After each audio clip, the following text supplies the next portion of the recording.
तो देखेंगे chapter number 9 continuation में धमनी व्याकरण सारे अध्याय। श्रोतस के बारे में बेसिक जो बातें वो हो चुकी हैं, और ये भी कि चतुर्विंशी धमनी है यानी 24 धमनी जो नाभि से उत्पन्न होती है, 10 ऊपर 10 नीचे की तरफ और 4 तिर्यक जाती हैं। ऊपर जाने वाली धमनियां हृदय में प्राप्त होकर 30 में डिवाइड हो जाती हैं। ठीक है, तो एक की 3 बन जाती है, कहने का मतलब क्या करती है, धारण यापन। नीचे जाने वाली जो है वो आमाशय पक्वाशय के मध्य में जाके 30 में बढ़ जाती है। इन धमनियों के विभाजन असंख्य है, शरीर को गवाक्षित किए रहते हैं। इनके मुख हमें रोमकूप के जो मुख है वही समझने चाहिए। सुख दुख का स्पर्श सब कुछ इन्हीं के थ्रू होता है। इनका कंपैरिजन बर्नार्डो विच के साथ किया गया। एक श्लोक था यहाँ पंच अभिभूत ऐसा करके, पंच पंच पंच करके, वो श्लोक धमनी के बारे में आया है। शारंगधर कहते हैं कि धमनियां रस का वहन करती है। यहाँ तक हमारी बात हो चुकी थी। अब आगे देखोगे चैप्टर में क्या लिखा हुआ है। तो कह रहे हैं कि सिराओं का मूल नाभि है, धमनी का मूल वो भी नाभि है। तो सुश्रुत के अनुसार धमनी हो चाहे सिराएं हो चाहे ज्योति का स्थान, इसकी बात कर लो तो सभी का जवाब एक ही है, नाभि। लेकिन वाग्भट की अगर बात करें, सिराओं का मूल उन्होंने हृदय को कहा। चरक की बात करें, उन्होंने धमनियों का मूल हृदय को कहा है। तो वाग्भट सिराओं का मूल है हृदय, और चरक धमनी का मूल है हृदय। नेक्स्ट देखोगे, सुश्रुत वाग्भट धमनी 24 मानते हैं, वही 10 10 4 बात हो गई हमारे। चरक की धमनियां 200 है, 200। सुश्रुत की 24 धमनियां किस तरह होती है, तो ऊपर 10 हृदय में जाके 30 में बढ़ गई। अब ये 30 किस तरह होती है वो यहाँ लिखी हुई है। देखो जनरली सवाल तो नहीं मिलते इनके ऊपर कभी, लेकिन एक बार पढ़ते समय अच्छे से देख लेना। तो 30 कैसे होती है, तो कह रहे हैं वात पित्त कफ रक्त और रस, इनका संवहन कराने वाली दो दो होती है, तो टोटल 10 हो गए।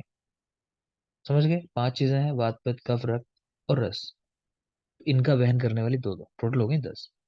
इसी तरह जो हमारे अर्थ हैं, शब्द रूप रस गंध, स्पर्श नहीं लिखा है, शब्द है रूप रस गंध लिखा है, वो सब दो दो, टोटल 8 हो गए, 4 चीजें हैं। फिर भाषित जो बोलते हो, घोष जो सुनते हो, सोना उठना, फिर अश्रु लाने वाली, तो ये 10 हैं टोटल, दो दो प्रत्येक की। कह रहे हैं स्त्रियों में दो स्तन्य वहन करती हैं और पुरुषों में वही शुक्र वहन का काम करते हैं। तो टोटल ये हो जाते हैं 30, काउंट करोगे तो।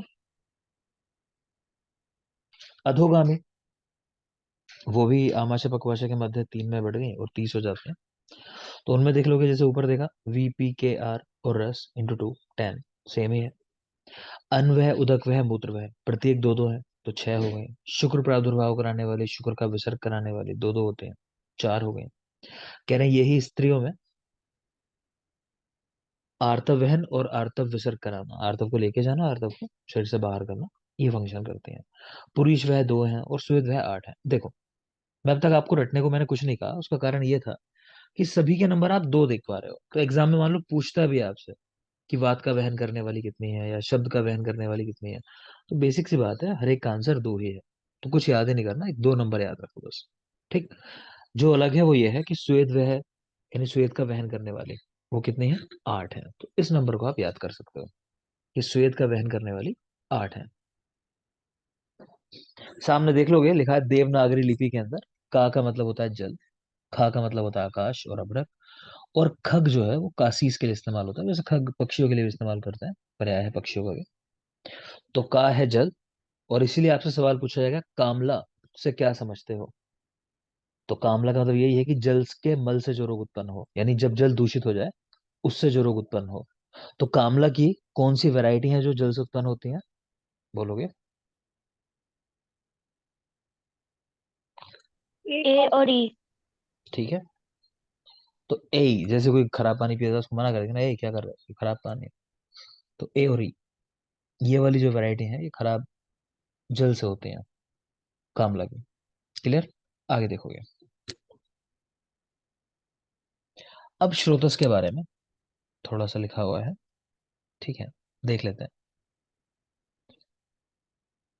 तो कैरेक्टर तो आपने पीछे देख ही लिया मेन, ये भी याद कर लिया कि श्रोतस कौन से होते हैं वाले, सुश्रुत के।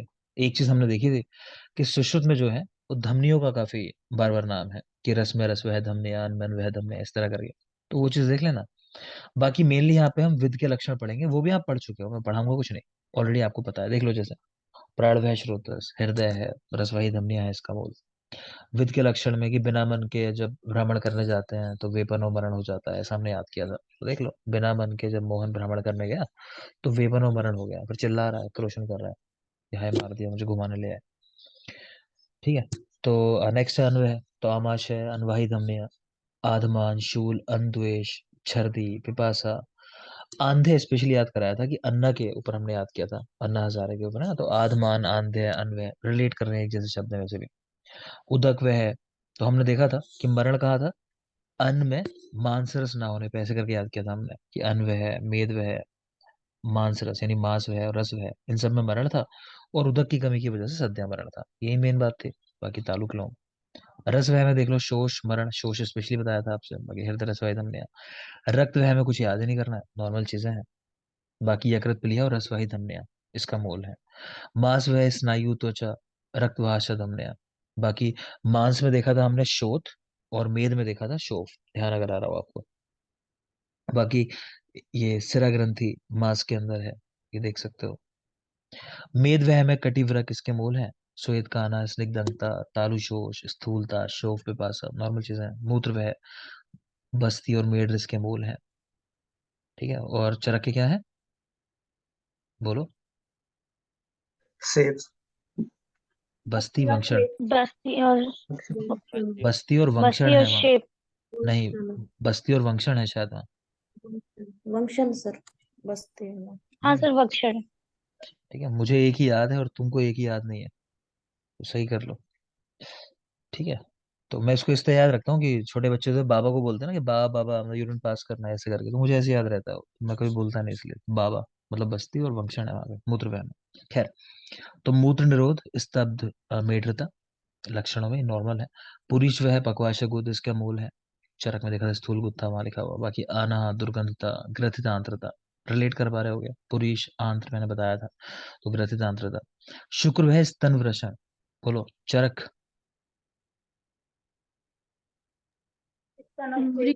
वृषणोमूलम शेफश्च। वृक्ष। वृषण और शेफ है ना, कई लोग स्तन और शेफ कर रहे हैं, ऐसा नहीं है। ठीक है, तो ध्यान रखना, मैंने कहा था ये सबसे जरूरी है। बाकी क्लीवता, देर से प्रसेक होना, चिराग प्रसेक, और रक्त शुक्रता, ये लक्षण है, कोई खास नहीं। आर्तव पे आ जाओ, गर्भाशय आर्तवाहिनी धमनियां और BAMS ट्रिक याद आ रही होगी। तो बंध्यत्व, आर्तवनाश और मैथुन आसेशन होता। इतनी बात हमारी हो चुकी है, आगे देखते हैं। सेवनी विध होने पे क्या होता है। तो ये तो आपको बताया था कि सेवनी जो होती है 7 होती है, 7 होती है, और शस्त्र कर्म के समय उनको बचाना चाहिए। ठीक है, ताम परिहर्तव्याम, ऐसा करें, बचाना चाहिए। नहीं बचा पाए तो कहना क्या हो रहा है कि सेवनी अगर विद्ध हो गई तो रुजा का प्रादुर्भाव होगा। श्रोतो विद्धम तू प्रत्याख्यम उपाचरेत, कि श्रोतोविद अगर कभी हो जाए, आपको लगे कि भाई ये श्रोतस को इंजरी हो गई, तो उसको प्रत्याख्य कह के चिकित्सित करना चाहिए। चिकित्सा प्रत्याख्य कह के करनी चाहिए, मुश्किल है ठीक होना। नेक्स्ट है मूलात खादांतरम देहे प्रसरतम तो अभिवाह्य श्रोतास्तद इति विज्ञान सिरा धमनी वर्जितम। तो ये श्लोक में मेन बात क्या है कि हम लोग जो बात करते हैं कि भाई श्रोतस क्या है, तो कई लोग कहते हैं कि सिराओं को ही श्रोत समझना चाहिए या धमनियों को श्रोत समझना चाहिए। मना कर रहे हैं सुश्रुत के लिए कि सिरा धमनी वर्जितम, कि सिरा भी नहीं है, धमनी भी नहीं है। ये क्या है, मूलात खादांतरम, कि एक स्पेस है, और वो स्पेस मतलब बढ़ता चला जा रहा है बॉडी के अंदर, तो ऐसा कह लो। बहुत लोग इसको इंटरस्टिशियल स्पेस जो होता है ना उसके साथ भी रिलेट करते हैं, आजकल उस पर काफी रिसर्च चल रही है कि उसका भी अपना इंपॉर्टेंस है बॉडी के अंदर। खैर, तो मतलब मूलात खादांतरम, खा यानी एक स्पेस है, तो वो स्पेस जो है बढ़ता चला जा रहा है, तो उसी को श्रोतस कहते हैं, कि कोई भी स्पेस है वो है श्रोतस, आप ऐसे याद रखना। और ये शायद चरक के टाइम में बात हुई होगी कि श्रोतस का वर्ण क्या होता है, बताएगा कोई। स्वधातु। ठीक है, स्वधातु वर्ण। तो स्व स्वय धातु, धातु ठीक है वर्ण। बेटा, तो स्व धातु संवर्णान, जिस धातु का वहन करेंगे उसके समान वर्ण होता है। क्लियर, ठीक है। नेक्स्ट देखोगे चैप्टर नंबर 10, तो नाइन्थ में तो कुछ और ऐसा है ही नहीं जो याद करना हो, चैप्टर जरूरी था लेकिन आप पढ़ चुके हो। तो लास्ट चैप्टर है, इसके बाद अष्टांग हृदय शारीर, उसके बाद रसशास्त्र आपको नोट्स दे दिए हैं मैंने। आपका मन है उसमें कुछ बुक्स के भी पेजेस हैं, आप देखोगे तो नोट्स के अंदर चाहो तो उनको रिमूव कर सकते हो, मगर मैंने लगा के रखे हैं शुरुआत से, कि उनमें कुछ चीजें ऐसी हैं कि वैसे हम जैसे नहीं पढ़ेंगे मान लो, लेकिन कभी लगेगा कि हाँ देखना है, तो वो उसमें लिखा हुआ कहीं मिल जाएगा आपको। तो आपका मन है अगर मतलब पैसे बचाना चाहते हो प्रिंट आउट निकालते हुए, तो बुक वाला जो पार्ट है पूरा वो निकाल सकते हो, देख लेना, काफी सारे पेजेस में बुक वाले हो, तो आपके ऊपर है रखना या नहीं रखना आपको। खैर, तो चैप्टर नंबर 10 है, चैप्टर का नाम है गर्भिणी व्याकरण शारीर अध्याय। ठीक। तो सबसे पहले गर्भिणी के लिए नियम क्या है कि शुक्ल वस्त्र पहने, अन्नाचा भीक्षणम तेल अभ्यंग उत्सादनम, अधिक तेल नहीं उसका अभ्यंग करना है, तेल का उत्सादन नहीं अधिक करना है, तो मना है स्त्री को ज्यादातर चीजें वैसे भी गर्भिणी स्टेज में। तो वो कह रहे प्रसूति होने तक हृदय द्रव मधुर प्राय स्निग्ध दीपनीय संस्कृत इस तरह का भोजन करना चाहिए।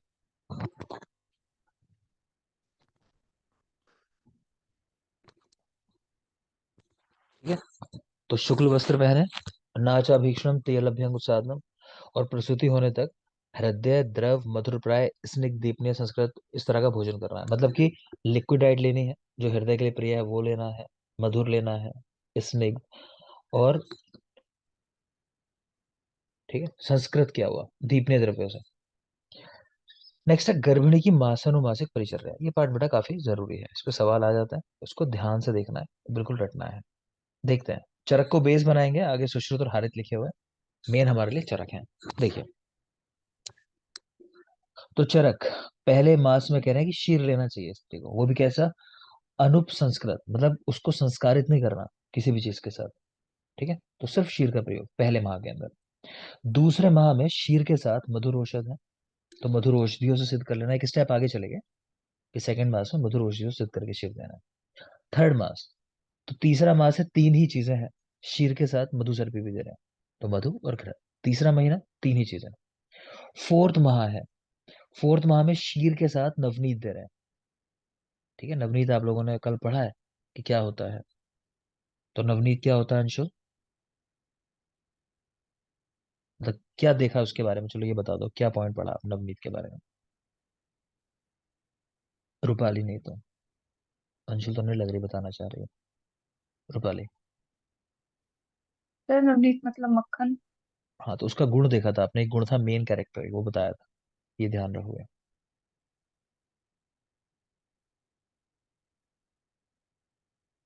और कोई, बालकों के लिए अच्छा होता है। बालकों के लिए अमृत के समान कहा शिशु गया है। के लिए। ठीक है बेटा, है ना, तो वो मेन उसका फंक्शन है। बाकी हैंग वी ने पढ़ाया था, एक दिन पुराने दूध से निकाला हुआ घृत जो होता है ना।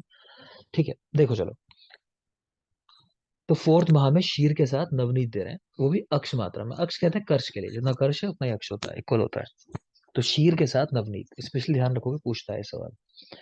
पांचवें मास में शीर के साथ घृत, तो ऐसा कह लो नवनीत अर्ली स्टेज होती है, आप गांव में देखोगे तो पहले मक्खन निकालते हैं, फिर मक्खन से घी बना लेते हैं, है ना, ये तरीका होता है। तो ऐसे भी याद रख सकते हो कि पहले नवनीत है, उससे अगले माह के अंदर शीर मतलब घृत है, माफ करें सर पे। छठे मास में देखो शीर के साथ घृत भी है, और साथ में मधुर औषध आ गए पुनः, दूसरे माह वाले, तो शीर घृत और मधुर औषध। सातवें में कह रहे हैं सेम ही करना है, शीर घृत मधुर औषध। आठवें में यवागु आई पहली बार, शीर और घृत के साथ यवागु। तो क्वेश्चन आपसे पूछा जाता है कि चरक किस माह में यवागु देता है, इस पीछे था क्वेश्चन, आप ध्यान होगा कहीं हम लगा रहे थे। तो आठवें माह में यवागु है शीर घृत के साथ, और नवे माह में अनुवासन बस्ती, सवाल आता है इस पे भी, किस माह में अनुवासन बस्ती का उल्लेख किया, तो नवे माह में अनुवासन बस्ती, और साथ में योनि पिचू की बात भी कर रहे हैं। ठीक है, योनि पिचु धारण की बात कर रहे हैं। प्लस एक पॉइंट लिखा हुआ है कि चरक में ऐसा मिलता है देखने को, कि वहां पे डिस्कशन चल रहा है, तो कह रहे हैं कि भाई आठवें माह में अगर आप ऐसा आहार देते हो, ऐसा मतलब शीर घृत यवागु, तो इसको लेने से गर्भ पिंगल वर्ण का हो जाता है, तो गर्भ में पेंगिल्यता आ जाती है। तो फिर इसका जवाब देते हैं आचार्य, तो वो कहते हैं भाई ठीक है ऐसा हो जाता है, लेकिन जो फायदा है वो कंपैरेटिवली ज्यादा है इस नुकसान के, है ना। तो जब ऐसी बात हो तो हमेशा फायदे के साथ जाना चाहिए, तो कह रहे हैं इसलिए देना चाहिए। पिंगलता होती है, ये फैक्ट है, कोई पूछे होती है नहीं होती, हाँ होती है। ठीक है, लेकिन क्यों देते हैं फिर भी, कि जो फायदे हैं मतलब आचार्य के हिसाब से वो ज्यादा है, ये कोई नुकसान नहीं है कि पिंगलता हुई, कलर चेंज हो गई। अब एक बार फिर से देख लो, क्योंकि याद भी करना है इसको, तो याद करने के तरीके से देखते हैं। तो शुरुआत से देखोगे आप, शीर देखते चले जाओ, देखो शीर सब जगह है आठवें मास तक नॉन स्टॉप, तो याद ही नहीं करना, 1 से 8 माह तक शीर तो है ही लगातार, यानी शीर देना है पूरे टाइम। नवे मास में अनुवासन और योनि पिछू आया, उसके पहले 8वें मास में ये चीज है। नेक्स्ट बात करें घृत की, तो आप देखोगे तीसरे मास से घृत है, फोर्थ में घृत नहीं है तो नवनीत है, मैंने कहा स्पेशली वो तो याद ही करना है। ठीक। फिर पांचवें में भी घृत है, छठे में, फिर सातवें में, फिर आठवें में। तो घृत भी सब में ही है। एक बार तीसरे माह से जब इंट्रोड्यूस हो जाता है तो रहता ही है लगातार। बस फोर्थ माह के अंदर घृत की जगह नवनीत लिखा हुआ है। क्लियर। तो शीर की बात हो गई, शीर आठवें मास में है। घृत की बात हो गई, तीसरे से लेकर आठवें मास तक है। यवागु स्पेशली आपने याद कर लिया कि आठवें मास में यवागु रहती है। इसके अलावा मधुर औषध चाहो तो याद कर लो कि दूसरे मास में है और छठे सातवें मास में, 2 6 7। दूसरे मास में मधुर औषध, और इसके अलावा छठे में देख पा रहे हो, और यहाँ सातवें में भी, क्योंकि सेम ही है छठे और सातवें के अंदर। क्लियर। और नवे मास के अंदर अनुवासन बस्ती आई और योनि पिचू की बात आई। तो ऐसा याद रखोगे। नवनीत की मात्रा भी पूछता है एक अक्ष, तो वो भी याद रखेंगे। ठीक। और ये लास्ट में एक जो पॉइंट लिखा है कि आठवें मास में ऐसा आहार लेने से, सवाल ऐसा भी आ जाता है, किस माह के आहार से गर्भ पिंगल वर्ण का हो जाता है? तो आठवें मास के आहार से। इस तरह भी याद रखना। नेक्स्ट बात करते हैं चलो सुश्रुत की। सुश्रुत देखिए, तो कह रहे हैं कि मधुर शीतल द्रव आहार, जो हमने पीछे भी पढ़ा हुई कि लिक्विड आहार लेना चाहिए। तो मधुर, शीतल और द्रव आहार इस तरह का लेते हैं। शुरू के 3 माह सेम ही है कि तीनों माह में ऐसा ही करना है शुरुआत के। फोर्थ माह में इन्होंने भी कहा शीर और नवनीत लेना चाहिए, हृदय भोजन लेने की बात की है, और जांगल मांस रस की बात की है। शायद कहीं ऐसा क्वेश्चन है कि हृदय भोजन किस मास में, तो रटने की जरूरत ही नहीं है, आप याद करो। द्वि हृदय अवस्था सुश्रुत की कब है, किस मास के अंदर है? फोर्थ मास में चौथे है। महीने। ठीक है ना, तो वहीं पे इसीलिए चौथे हृदय। महीने। ठीक है बेटा, तो इसीलिए हृदय भोजन की बात की है कि जैसा हृदय करे, मतलब उस तरह का भोजन। ठीक। जांगल मास की बात कर ली। पांचवे में शीर्घृत, सेम चरक के जैसा ही है। छठे में ये यवागु देते हैं, गोक्षुर सिद्ध घृत और यवागु। तो गोक्षुर भी याद रखना है, यवागु भी याद रखना है। छठे में गोक्षुर सिद्ध घृत और यवागु। सातवें में प्रश्निपर्णी सिद्ध घृत देने हैं, सातवें में। तो छठे में गोक्षुर सिद्ध घृत और सातवें में प्रश्निपर्णी सिद्ध घृत। तो याद कर लेना, जैसे मैं कंफ्यूज था, मैं कह रहा था छठे सातवें दोनों में यवागु है क्या, है ना? तो छठे में यवागु है, छठे और सातवें में घृत है, क्रमशः गोक्षुर और प्रश्निपर्णी से सिद्ध किया हुआ। बस्ती की अगर बात करें, चरक ने सिर्फ अनुवासन बस्ती की बात की नवे मास के अंदर। सुश्रुत आठवें मास में बात करते हैं अनुवासन और आस्थापन दोनों बस्ती की। कह रहे हैं कि बस्ती प्रसव काल तक देनी है, कह रहे हैं इसको देते रहना है फिर लास्ट तक। ठीक है। स्निग्ध यवागु का प्रयोग कराना है और जांगल मांस रस का प्रयोग कराना है। और यहाँ भी लास्ट में फिर देख रहे हो कि कुछ आचार्यों के मत से तीसरे मास में षष्टिकोदन और शीर देना चाहिए। ठीक है, मतलब राइस प्लस शीर। फोर्थ मास में उसके साथ दही देना चाहिए षष्टिकोदन के साथ। और पांचवें में शीर देना चाहिए, छठे में घृत देना चाहिए। हम ऐसे याद रखते हैं कि षष्टिकोदन तो कॉमन ही रहेगा 3 से 6 में, प्लस शुरुआत में थोड़ा लाइट चीज है, शीर है। फिर उसके बाद दही बना ली उसकी, फिर दोबारा से शीर, और लास्ट में घृत है। मतलब महंगी चीजों की तरफ जा रहे हैं, पहले शीर था सिर्फ, फिर दही हो गई, और लास्ट में फिर घृत हो गया, लेकिन पांचवें में शीर हो रहा है बीच में, वो ध्यान रखना। तो पांचवें में शीर है। तो देखते हैं सुश्रुत को एक बार। तो जरूरी बात है क्या है कि शुरू के 3 माह में एक जैसा आहार है, मधुर शीतल द्रव प्राय आहार, शुरू के 3 मास के अंदर। प्लस लास्ट में हमने देखा है कि 3 4 5 6 इन मास के अंदर ऐसा बताया हुआ है कि तीसरे के अंदर षष्टिकोदन के साथ शीर, चौथे मास में षष्टिकोदन के साथ दही, पांचवें में षष्टिकोदन के साथ दोबारा से शीर है, और छठे के अंदर षष्टिकोदन के साथ घृत है। तो वो आप यहाँ देख सकते हो। ठीक है, 3 4 5 6। आगे देखोगे फोर्थ मास में शीर नवनीत सबका ऐसा ही है, प्लस हृदय भोजन जांगल मास रस, वो हमने बात कर ली। पांचवें में चरक के जैसा शीर प्लस घृत। छठे में गोक्षुर सिद्ध घृत और सातवें में प्रश्निपर्णी सिद्ध घृत, प्लस चरक की यवागु आठवें मास में थी, और इनकी जो यवागु इंट्रोड्यूस होती है वो छठे मास में हो जाती है। आठवें मास में ही अनुवासन आस्थापन दोनों बस्ती की बात कर रहे हैं। अनुवासन बस्ती, आस्थापन बस्ती, बाकी यवागु यहाँ पे लिखिए, तो अब वो इम्पोर्टेंट नहीं है हमारे लिए। हमें जो याद करना था कर लिया, छठे मास में इंट्रोड्यूस करते हैं। तो ये याद रखोगे। नेक्स्ट है हारित की बात। तो हारित में रोहित बता दो पहले तो कि यवागु कब देते हैं हारित? पांचवी मास। ठीक है, तो पहले तो ये पॉइंट लिख लो कि हारित की पांचवी। यवागु। ठीक है, लिख लो हारित यवागु 5वें मास में, यानी पायस के साथ यवागु, ये क्वेश्चन आया था रिसेंटली, ठीक है, ये लिखा नहीं है क्योंकि यहाँ तो 5वें मास में यवागु है, इसको लिख लोगे हारित की। अच्छा बाकी क्वेश्चन देखो पूछे नहीं जाते, लेकिन अब एक बार पूछ लिया हारित का यवागु वाला पार्ट, तो पूछने को तो कुछ भी पूछ सकता है, उसका मन है। कल को उठा के भाव प्रकाश पूछ ले, भेल पूछ ले, तो रोक तो नहीं सकते, लेकिन फिर भी जरूरी चीजों पे फोकस करते हैं हम लोग खाली। हारित की बात करते हैं, तो पहले माह में कह रहे हैं मधु यष्टि, मधु, नवनीत, इन द्रव्यों का प्रयोग। दूसरे मास में काकोली सिद्ध, मधुर शीर। तीसरे में कृष्णा, चौथे में ओदन, पांचवें में पायस और यवागु। छठे में मधुर दधी, सातवें में घृत खंड, आठवें में घृत पूरक। नवे और 10वें मास में कह रहे हैं विविध अनपान खिलाने चाहिए।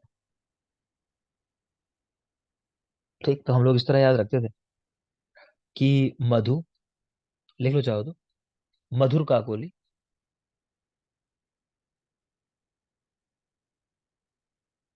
लिखेंगे मधुर काकोली क्रश हो गई, मधुर काकोली क्रश हो गई। कैसे? ओदन की खीर खा के, पायस मतलब खीर होती है, तो ओदन की खीर खा के मतलब ये।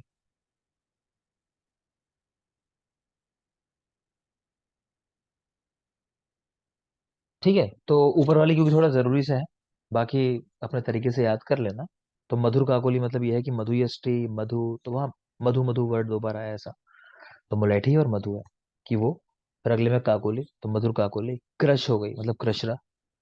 ओदन की खीर खाकर, तो ओदन और खीर मतलब पांचवें में यवागु, माफ करें, खीर मतलब पायस, और साथ में यवागु भी है। ठीक है, और उसके बाद के मास में 6, 7, 8, तो मधुर दधी, घृत खंड, घृत पूरक, और नवे और 10वें मास में विविध अनपान। तो बेटा अपने तरीके से याद कर लेना, लेकिन याद करना है हारित वाली टेबल भी। आगे देखोगे, कह रहे हैं 8वें मास में आस्थापन बस्ती देने की बात आई है, तो वो क्यों है? कह रहे हैं प्राणमल शोधनार्थ और वायु के अनुलोमनार्थ। वायु का अनुलोमन करना बहुत जरूरी है। हम लोग बात करते हैं ना कि नॉर्मल डिलीवरी जो होती है वो इसीलिए होती है कि वायु प्रॉपर फंक्शन करती है, अपान वायु अगर वो ठीक काम नहीं करेगी तो फिर वो मूड गर्भ वाली कंडीशन आ जाएगी। ठीक, मॉर्निंग बैच वालों ने पढ़ा है, मूड गर्भ वाला एक टॉपिक है पूरा, हम पढ़ेंगे बाद में उसको। तो 8वें मास में आस्थापन बस्ती देने से पुराने मल की शुद्धि हो जाती है और वात का अनुलोमन हो जाता है। चरक सुश्रुत गर्भिणी को ये कहते हैं कि 9वें मास में सूतिका कार्य में प्रवेश करे, 9th मंथ में। अष्टांग हृदय का नहीं भैया, सावधानी तो इसमें है कि 9 मास के पहले ही एंटर कर लिया जाए। ठीक है, आगे देखेंगे। सुश्रुत सूतिकागार में मैत्र मुहूर्त में प्रवेश करें, कोई खास बात नहीं है। तो मेन बात यह जो आगे लिखी हुई है इसको ध्यान से देखो कि सूतिकागार का साइज क्या है। तो 8 हाथ आयत और 4 हाथ विस्तृत, कह रहे हैं ऐसा ही भाव प्रकाश में भी है, 8 हाथ आयत, 4 हाथ विस्तृत। अब इसके ऊपर एग्जाम में सवाल आया हुआ है कि कितने हाथ आयत, ऐसा करके। ठीक है, तो मेरी ट्रिक तो सिंपल ही है कि आ से 8 और आ से आयत, तो मैं तो इस तरह याद रखता हूँ, 8 आयत और 4 हाथ विस्तृत, ऐसे ही भाव प्रकाश ने भी कहा। ठीक है, उसका द्वार किधर होगा? तो कह रहे हैं पूरब अथवा दक्षिण दिशा में इसका द्वार होता है। जो सूती का ग्रह आप बना रहे हो तो उसका द्वार पूरब अथवा दक्षिण दिशा में, ये बात ध्यान रखना। मैंने आपको ज्यादातर जगह करेक्शन करा दिया, कहीं दक्षिण गलती से भी लिखा हुआ मिलता है तो ये दक्षिण नहीं है, इसको सही कर लो, उत्तर कर लो, इस तरह की बात देखी होगी, लेकिन यहाँ दक्षिण ही है। ठीक, ये करेक्ट है जो भी लिखा है। दक्षिण रेयरली देखने को मिलती है दिशा, कहीं बताई गई हो। तो पूरब अथवा दक्षिण दिशा में इसका द्वार होगा। भेल भाव प्रकाश चरक, उन्होंने ऐसे लिखा कि उत्तर और पूर्व दिशा में द्वार होना चाहिए, तो उन्होंने वही बात लिखी जो हम सोचते हैं, उत्तर अथवा पूर्व दिशा में द्वार। आगे देखिए, प्रजाइनी, तो अब तो श्लोक पढ़ चुके होगे, याद हो गई होगी ये बात, चरक में भी आ गई, इतिहास में भी आ गई, मतलब इनिशियल पार्ट जो देखा था, और फिर यहाँ आ गया श्लोक। जाते ही शिथिले कुक्षो, मुक्ते हृदय बंधने, साशूले जगने नारी, गेया गेया सातु प्रजाइनी। तो ये प्रजाइनी का श्लोक है, सुश्रुत का। और भाव प्रकाश ने इसी के लिए शब्द इस्तेमाल किया, प्रसवोत्सुका, यानी जिसको प्रसव होने वाला है। ठीक है, तो पढ़ चुके हो कि कुक्षी शिथिल हो जाती है, मुक्त हृदय बंधने, थोड़ा रिलैक्स फील करती है लेडी, साशूले जघने नारी, लेकिन जघन प्रदेश में शूल होता है, तो इसको बोलते हैं प्रजायनी। तो प्रजायनी सुश्रुत की है, फिर से वो उत्सुका भाव प्रकाश की है। ट्रिक बताई थी कि भाव प्रकाश लंबा शब्द है, तो उनका जो जिसके लिए श्लोक कहा है तो वो शब्द भी लंबा ही है, फिर से वो उत्सुका, सुश्रुत का छोटा सा शब्द है प्रजायनी। आगे देख लोगे। नेक्स्ट बात आती है बालक को स्तन्यपान कराने की। तो हम लोगों ने पीछे देखा था कि शीरत ज्वर का समय क्या है, तो हम देखते हैं तीसरा चौथा दिन, या शीर के परिवर्तन का समय क्या है, कब आने लगता है, तो वो भी थर्ड फोर्थ डे ही है। ठीक। तो उसी कॉन्सेप्ट पे सुश्रुत हो चाहे वाग्भट हो, उन्होंने यही कहा है कि बालक को स्तन्यपान जो कराना है, दुग्धपान जो कराना है, वो फोर्थ डे ही कराना है। उन्होंने ऐसी बात लिखी है। लेकिन चरक वो अपवाद है, उन्होंने फर्स्ट डे ही स्तन्यपान की बात की है। तो इतना तो पहले याद रखोगे बेसिक। अब देख लो क्या लिखता है। चरक कह रहे हैं कि प्रथम दिन मधु सर्पी बालक को पहले चढ़ाना चाहिए। इसमें भी ऐसा है कि मंत्रों से अभिमंत्रित करेंगे, है ना, घर के किसी बड़े को या कोई ऐसा जिसकी आप रेस्पेक्ट करते हो, गुरु हो, वैद्य हो, है ना, तो वो मधु सर्पी चढ़ाएंगे बालक को। फिर उसके बाद दक्षिण स्तन का दुग्धपान कराते हैं, दक्षिण का, ऐसा चरक ने लिखा फर्स्ट डे। सुश्रुत की बात करते हैं तो कह रहे हैं पहले दिन अनंत मिश्रित मधु सर्पी, टीडीएस लिख दिया दिन में 3 बार के लिए मैंने, तो अपना समझ लेना दिन में 3 बार। तो ऐसा मान लिया बच्चे के लिए 3 अनकाल है मतलब, तो तीनों बार उसको क्या देना है, अनंत मिला हुआ मधु सर्पी। ये अनंत अपने आप में डाउटफुल चीज है काफी, ये क्या है, तो आप अनंत ही याद रखो। कई लोग इसको गोल्ड भी मानते हैं, है ना, तो उन चक्करों में नहीं पड़ना है, अपन सीधे याद रखेंगे। ये अपन शब्द मेरे मुंह से भी निकलने लगा है मुस्कान को देख के। ये लोग बोलते हैं ना अपन, बहुत फेमस है एमपी एमपी में। ठीक है। तो सुश्रुत प्रथम दिन अनंत मिश्रित मधु सर्पी, दिन में 3 बार। दूसरे दिन लक्ष्मणा सिद्ध सर्पी है, सिर्फ सिर्फ सर्पी है, देखो मधु नहीं है, सेकंड डे। और थर्ड डे कह रहे सेम ही चीज है, लक्ष्मणा सिद्ध सर्पी देना है, फिर वही 3 बार। और फोर्थ डे पानी तल मात्रा में मधु सर्पी 2 टाइम। और जो तीसरा अनकाल है, यानी कि फोर्थ डे का तीसरा अनकाल, तब जाके स्तन्यपान कराना है। क्लियर। एक बार फिर देखेंगे इसको। देखो पहले दिन अनंत मिश्रित मधु सर्पी, अनंत मधु सर्पी दिन में 3 बार। दूसरे दिन लक्ष्मणा सिद्ध सर्पी, मधु नहीं है। ठीक है। अगर भूल जाओ तो ऐसे याद रख सकते हो कि देखो लक्ष्मण की कहानी बहुत फेमस है ना, कि लक्ष्मण जो थे मतलब वो उन्होंने देखा नहीं था अपनी भाभी को भी कभी, और मतलब कि स्त्रियों से दूर थे उतने समय तक, उस तरह। तो मैं इस तरह याद रखता हूँ कि लक्ष्मण जो थे, वो शूर्पणखा की पूरी कहानी है कि उसको मार दिया था, उसने नाक काट दी थी उसकी मतलब।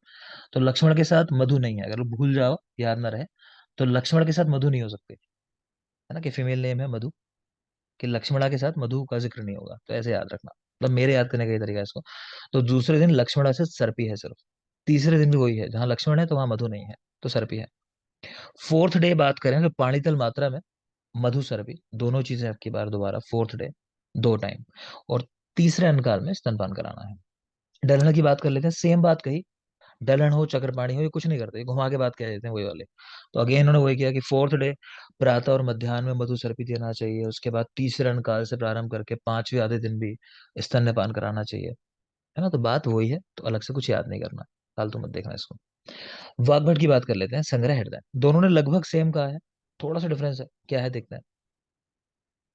तो पहले दिन सुश्रुत की तरह, बस अनंत की जगह इन्होंने अनंता लिखा है। अगेन हम तो अनंत ही नहीं जानते, तो अनंता में डिफरेंस क्या करें, तो आप उस चक्कर में नहीं पड़ोगे, आप तो अनंत और अनंता इतना ही याद रखोगे। तो संग्रह हृदय पहले दिन अनंता मिश्रित मधु सर्पी, वही दिन में 3 बार। दूसरे दिन लक्ष्मणा सिद्ध सर्पी, तीसरे दिन लक्ष्मणा सिद्ध सर्पी, सेम है सुश्रुत की तरह, बस अनंता आया अनंत की जगह। फोर्थ डे देख लो वहां क्या है। तो संग्रह की अगर हम बात करें तो पानी तल मात्रा में सर्पी देना है, सिर्फ सर्पी की बात की है, मधु सर्पी की नहीं। तो पानी तल मात्रा में सर्पी 2 टाइम, उसके बाद स्तन्यपान। अष्टांग हृदय की बात करें तो उन्होंने सर्पी की जगह नवनीत कह दिया, घृत की जगह नवनीत, मक्खन मतलब, कि 2 टाइम वो देना है, उसके बाद स्तन्यपान कराना है। क्लियर। तो याद कर लेना, छोटी छोटी डिटेल होती है बेटा। और एक बात समझ लो, रिवीजन शुरू कर दो। मैं बार बार कहता हूँ रिवीजन के लिए, है ना, जो बच्चे रिवीजन अच्छा कर लेते हैं वही अच्छा करके ले जाते हैं, पढ़ तो सब लेते हैं। सिलेबस तो तुम्हारा कंप्लीट होगा ही, किसी भी कीमत पे सिलेबस अधूरा नहीं रहेगा। चाहे मुझे एक दिन में फिर ऐसा करना पड़े कि एक दिन सुबह से बैठे रात तक पढ़ा हमने चरक। ठीक है, तो ये बात समझ रहे हो कि सिलेबस आपका अधूरा नहीं रह सकता, क्योंकि वो मेरी जिम्मेदारी है ना, वो तो मैं तो काम करा ही दूंगा जैसे भी कराऊंगा। तो सिलेबस पढ़ने की जिम्मेदारी मत लेना आप लोग। आपकी जिम्मेदारी है जो पढ़ा गया वो याद हो। मेरी बात समझ रहे हो कि मैं तो अपना काम पूरा ही करूंगा, क्योंकि मैं बाउंड हूँ, तो मैं तो करूंगा ही करूंगा। लेकिन आप खुद को बाउंड कर लो कि रिवीजन करना या फिर चीजें याद करना जो सर पढ़ा रहे हैं वो आपका काम है। उसमें कोई तीसरी पार्टी इन्वॉल्व नहीं है बीच में कि हाँ आपने उसे भी एंगेज कर रखा है कि याद तो वो कर लेगा, पढ़ मैं लूंगा, पढ़ा सर देंगे, काम खत्म। तो ऐसा नहीं होगा। तो थर्ड कोई पार्टी नहीं है ऐसी कि वो याद कर लेगी। याद आप ही को करना है। ठीक है, तो अपने पार्ट में मेहनत करते रहो, रिवीजन करते रहो, वरना पछताओगे। मैं बता रहा हूँ, पढ़ना जरूरी नहीं होता, रिवीजन ज्यादा जरूरी होता है। देखो आगे, आसन प्रसवा और उपस्थित प्रसवा। ये क्या है कि अभी जस्ट कह लो कि अर्ली स्टेज है लेबर की। तो कटी पृष्ठम प्रति समन्तात् वेदना भवत्यभीक्षणम पुरीश प्रवृत्ति मूत्रम प्रसिच्यते योनि मुखा श्लेष्मा च। पढ़ चुके हैं आसन प्रसवा या उपस्थित प्रसवा। तो क्या हो रहा है, कटी पृष्ठ प्रति समन्तात् वेदना भवत्यभीक्षणम। अब भयंकर पीड़ा हो रही है पीछे भी, जो हमने पढ़ा था प्रजाइनी, तो वेदना तो वहां भी थी, लेकिन वहां शब्दों पे इतना फोकस नहीं था भीक्षणम की बहुत भयंकर शूल हो रहा है। तो वहां भी शूल तो होना लगा था, लेकिन सिर्फ एक महसूस कराने के लिए कि हाँ अभी टाइम हो चुका है डिलीवरी का। लेकिन यहाँ तो भयंकर पीड़ा होने लगी कि अब एडमिट कराना है। डॉक्टर कहता है ना ले आओ अब, वो वाली बात है। पुरीश प्रवृत्ति मूत्रम प्रसिच्यते, पुरीश प्रवृत्ति हो गई, मूत्र प्रसिच्यते, योनि मुखा श्लेष्मा चा, योनि मुख से श्लेष्मा का आना, तो शो जो आप पढ़ते हो वो चीज आ गई। नेक्स्ट है प्रज निश्चयमाण, अगली स्टेज आ गई और भी। तो कह रहे हैं कि जब देखो कि अब प्रसव होने ही वाला है, तो क्या करना है, पुन्नाम फल हस्ताम, हाथ में पुरुष संज्ञावाचक फल देना है। ठीक है, यवागुम आकंठे आकंठात पायियत, इसको याद रख लेना। ऐसा कोई पूछ ले किसी के माइंड में आ जाए कि क्या पान करने की बात आई है ना, डिलीवरी के पहले स्त्री को क्या पिलाना चाहिए, तो यवागु पीने की बात आई है। आकंठ मतलब पूरा भर के, कहते हैं ग्लेटन अप, वहां तक। फिर नख अपकर्तन की हुई स्त्रियां विद्यमान हो। ठीक है, तो नाखून शुरू गले में हाथ डालती हैं, और प्लस बताया होगा ना कि जब अपरापातन नहीं होता है तो ये चीज कराई जाती है। गैग रिफ्लेक्स जो है वो इंड्यूस कराया जाता है, प्लस प्लेसेंटा को मैन्युअली भी रिमूव करते हैं। तो उसके लिए तो नख अपकर्तन की हुई स्त्रियां विद्यमान हो, और 4 स्त्रियां हो, ऐसा सुश्रुत ने कहा है, चरक वाग्भट ने कहा अनेक स्त्रियां। एक शब्द है विशिखांतर, अपत्य मार्ग के लिए आया है तो याद रखोगे। अकाल प्रवाहन से क्या होता है, समय पूर्व प्रवाहन कराने लगे, है ना, तो क्या हो जाएगा। तो बच्चे का मेनली जो है आप ये समझो कि टाइम हुआ नहीं था, इफेसमेंट हुआ नहीं था, डायलिटेशन हुआ नहीं था, और प्रेशर अप्लाई होने लगा, तो बच्चे के सिर पे ही प्रेशर पड़ता है ना। तो जनरली तो ऐसा मिलता है कि नॉर्मली अगर आप बात करो, मैं बता दे रहा हूँ क्योंकि पूछा जाता है क्वेश्चन में, कि एक तो ये है कि किसी बच्चे को ना मतलब कन्वर्जन आ रहे हैं, कह लो आप, मतलब फिट्स आ रहे हैं, ऐसा कह लेते हैं, इजी कर लेते हैं, फिट्स आ रहे हैं, कन्वर्जन में नहीं जाते। तो इसका कॉमन कारण क्या हो सकता है। ठीक है, तो बच्चों को किस किस वजह से होता है, एक तो हाई ग्रेड फीवर है, एक कॉमन कारण है जो इस चीज के पीछे, हाई ग्रेड फीवर। ठीक है, और एक चीज होती है कि अगर कॉम्प्लिकेटेड था उसका प्रसव जो था, सर मतलब हाँ लक्ष्मी बोलो, कुछ पूछ रहे हो बेटा। नहीं, ठीक है। तो मैं क्या बोल रहा था कि बच्चे को फिट्स क्यों आते हैं, मतलब तो उसका कॉमन कारण भी एक तो ये है कि हाई ग्रेड फीवर हो गया किसी बच्चे को, तो उसकी वजह से भी होने लगता है। और दूसरा कि जन्म के तुरंत बाद की कंडीशन है, फीवर वगैरह भी नहीं है, तो एक कारण ये भी होता है कि ब्रेन को जो इंजरी हुई होती है ना, डिलेड लेबर की वजह से, ये चीज जो भी हम पढ़ रहे हैं कि अकाल प्रवाहन, इसकी वजह से कॉमनली इंजरी इस तरह की हो जाती है। ठीक है, तो ये भी एक कारण है। तो याद रखना कि प्रोलॉन्ग लेबर, ऐसे याद कर लो, प्रोलॉन्ग लेबर और दूसरा हाई ग्रेड फीवर, इनकी वजह से। ठीक है, तो अकाल प्रवाहन से बधिर, मूक, कुब्जी, व्यस्थानो, मूर्धा विघात, कास, श्वास विकारम व जन्यति। तो एक जनरल पढ़ लो, रटना नहीं है कि ये चीजें हो जाती हैं। आगे देखो, चरक ने कहा है श्वास का शोष प्रसक्तम, कि बच्चे को श्वास का शोष, ये चीजें हो जाते हैं। नेक्स्ट है गर्भ संग होने पर क्या करवाना चाहिए, ये जरूरी है।